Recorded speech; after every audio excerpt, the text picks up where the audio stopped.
to touch on, especially with you, Nigel, when you're talking about music, how it can affect you in like a good or bad way, just depending on how you're feeling. Yeah. What would you say is your favorite track in a minute? But how influential do you feel music is on your mental health? Not so much like the well-being or the downfall or uprise, but how it can play a part in it. I think it's knowing my music. Sometimes I just let Spotify do what it does. And I notice 30 minutes I've been listening to depressing music. Why on earth am I in a mood? Well, yeah.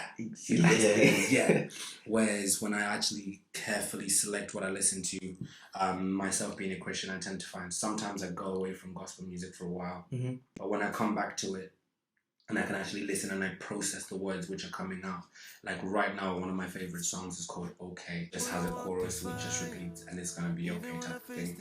I'm not in, just the cheesiest way, but it's actually just breaking down the process. It's like someone's life. It's like even though I'm in the darkness with the light, I'm gonna be okay. You've got a light. It's just a case of how do you make your life bigger. And I think music just pushes me towards, I guess, wear face. I think that's the best analogy I can give. Music pushes me towards wear face. If I face negatively, music will accelerate me there. If I face positively, music will push me there. That's it. Music like a little reinforcement kind of thing. Yeah, like it doesn't create anything new. It's like affirmations, isn't it? It just reaffirms whatever you're feeling like. Exactly. Like if you're feeling some kind of way, that track that's gonna push you a little bit further down that path is gonna play. Like Spotify has that trick and that shuffle. Like if you're feeling like sad, it's gonna play them tracks. Yeah, it's nice. That's a big principle in life though, because talking about mental health, another big controversial part of it is alcohol. 100. If you a person who drinks every Friday night or whatever it is, and then you have one day where you're feeling low, and then you go and drink, what tends to happen? You get even lower. Exactly. You get even lower. Whereas if you are drinking for, do you know what? I'm in a happy mood. I just want to have a good time. You just tend to be a bit happier sometimes. But it is sticky waters because you are then sort of messing with the balance. Because I think mental health has a lot to do with the balance of everything in your mind and in your heart. Yeah, that's it. Things that take you out of control, like alcohol or whatever drugs they may be, take you out of the driving seat. Yeah, that's true. I think one of the most important things, but subtle things that mental health does is it creates addictions.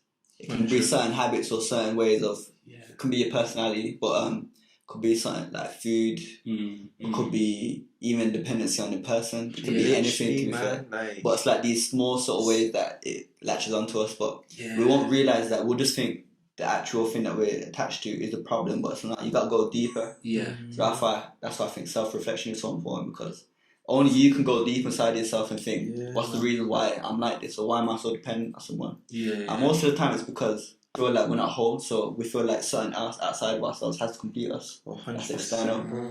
I realise that's what mental health is like, wholeness. But with that wholeness, that's why you got to return back to that holistic health. That's where holistic comes from. To actually be as actual.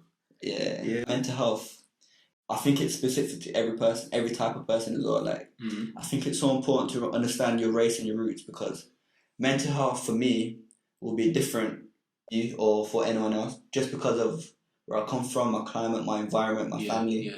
All of that has something to do with how I'm going to deal with it. Now, see you later. What's up, little man? Favorite track right now, I had to name it. It was probably D Smoke Honey Jack. Just because I'm liking jazz-filled music, because there's not a lot of sounds, but there's a lot of authentic music being created by people like there and then. So you can kind of feel the emotions and what they're trying to bring to the track, so to speak. So what you were saying with like sport or music kind of catering to how you would feel more like balanced or aligned kind of thing. I definitely use music, but more so with dance and stuff, because I feel like it's a good creative outlet, but it allows you to let go of the stigmas you might have of yourself. Because like Rami was saying, like because we're black males, we might have a certain stigma that we need to let it out through like aggression or sport, but not necessarily the sports that would take a lot of people's attention, so to speak. So like with music or like dance or like anything, people might not pick that as their first choice, but I feel like it's necessary because it allows you to see yourself in a different light. Yeah, and that's the thing about art and creativity. Like, I feel like when you have mental health, I guess a deficiency or something wrong with the mental health, creativity and art brings a different side of you because it's like birthing something new. Do you know what I'm saying? Yeah. And when you bring something new, the focus is no longer about you and how you feel. It's more like, oh wait, I gotta look after this. I gotta make sure this is like, okay, it's working out. I feel better because it's now growing and I feel better. And you're just changing where your emotions come from. Yeah. Whereas without that art, that creativity, the emotions tend to come from like the cycle that's going on in there. Yeah, the cycle. Yeah, and I think race, religion and culture. Yeah. Because mental health wise, they tend to be massive for people. Like, oh, I can't talk about mental health because I'm African, or I can't talk about mental health because I'm a Christian. Yeah, or because I'm a man. Yeah, because I'm a man, I can't talk about this. And it's like, I understand where that comes from, because our media is filled with, man up, be a man. Yeah. You know, get yourself together. Men don't cry. And then when you really think about it, men do cry. Yeah. Men do cry. And sometimes all the time. it's what you need. And then once you're done crying, you get about your business and you do what you need to do. It's gonna go out one way or another. Like, man can't talk about their emotions, so that's why there's so much more suicides with men. Yeah. I don't know about more mental health, but a lot more suicides and a lot more breakdowns, to be fair. But breakdowns aren't necessarily bad, but you don't have to reach that certain level to improve, to 100%, develop.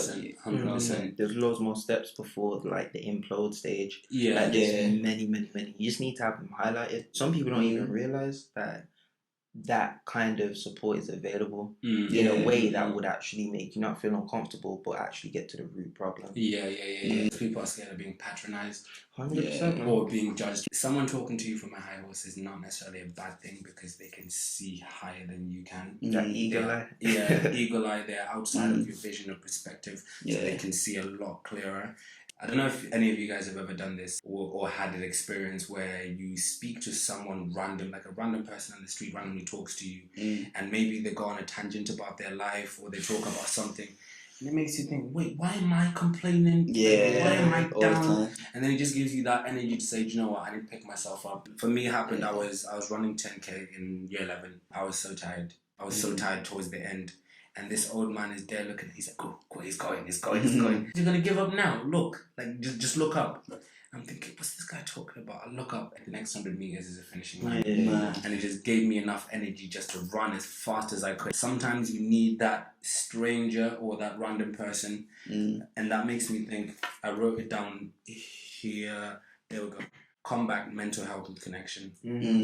Combat mental health with connection. Sometimes people don't like going to organizations. Yeah. But there are people around you, or there are people who are not necessarily organizations, teachers, lecturers, people who are in responsibility, who do look after us one way or another. Yeah, definitely. Can have your back if you are keeping your eyes open. Definitely. I feel like everyone's got them moments where someone's talking to them and they're in a situation where they can listen, but a lot of the problems happen when the message is there, but you're not taking it in. Because sometimes it's your inner voice that's blocking everything out, and you can't see the message. A lot of people have someone there that they can talk to, someone there that wants to look after them. But I think it's so important to have a mentor, someone that you can aspire to. So that's what creates your vision in it. That's what you can try and aspire to be like.